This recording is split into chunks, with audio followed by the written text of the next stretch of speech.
Hello, my name is Per Thorvaldsen. I work at Western Norway University of Applied Sciences. Today we are going to look at the relationship between signal-to-noise ratio and EB divided by N0 in a digital world.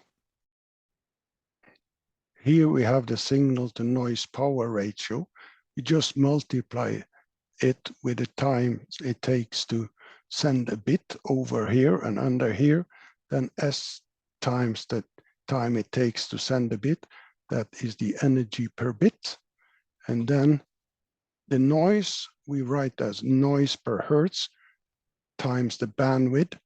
And then we have this time it takes to send a bit. And we can write that as EB divided by N0 multiplied by the bandwidth efficiency. Here is the bandwidth efficiency again. And the maximum symbol rate we can have is equal to the bandwidth. So we can write the F symbol frequency here, and T per bit. We can, instead of having the time, we can go to the frequency. And here is the bit frequency divided by the symbol frequency.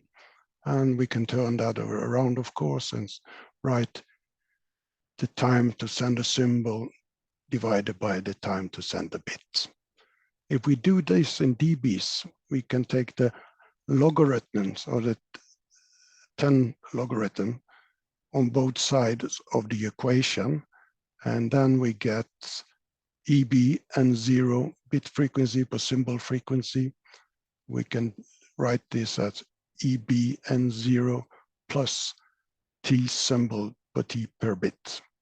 And then we can write it just like we usually do, but just telling that it's dB here and dB there and dB there. We can also turn it around, so we have EB per N0 on this side and the S over N on this side. And you see I've just flipped the T10 per bit and T symbol.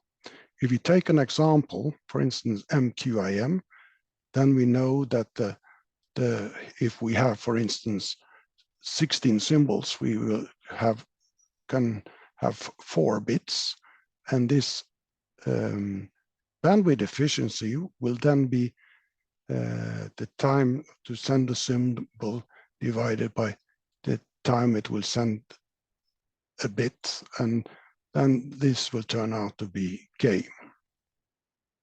So then we will have for MQM this formula that relates the signal to noise ratio to the EB over N0. We just have to add K in dB.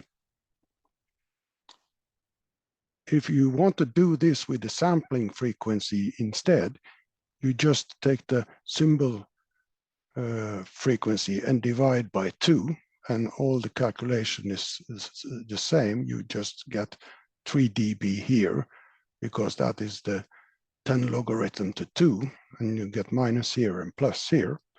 And you, of course, here you will get the same result. I just thank you for your attention.